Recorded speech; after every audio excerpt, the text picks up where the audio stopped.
Well, when somebody asked me earlier what I thought was the most significant present heresy that the church faces in our time, it is the person and work of Christ. And in church history, historically, there were 4 centuries where there were major crises about the person and work of Christ. The 4th century, the 5th century. The 4th century gave us Nicaea, the 5th century Chalcedon, and then, of course, the 19th and 20th centuries with the rise of liberalism and neoliberalism, which denied the deity of Christ and so on. And that's carried over now into our day.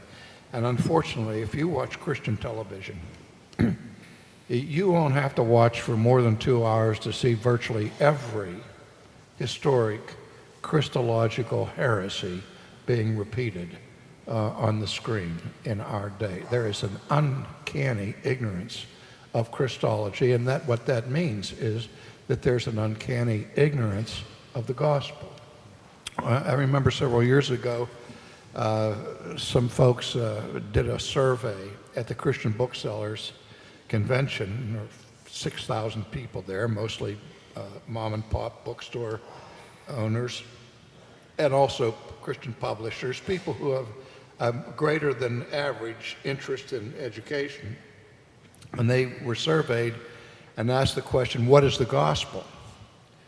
And of those who were examining that, the outcome of that survey, they came to the conclusion that 1% of people gave an adequate answer to the gospel.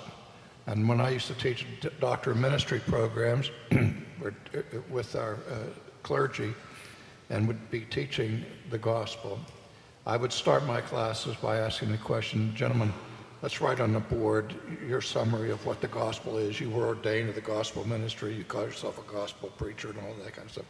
I said, what is the gospel?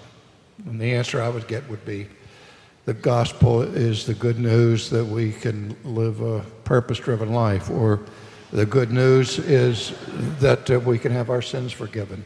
Those are good news. That is good news. Our good news is that we can have meaningful existences, and that's good news. And also, but none of those things are the gospel. I said the gospel is basically, objectively, the person and work of Jesus Christ.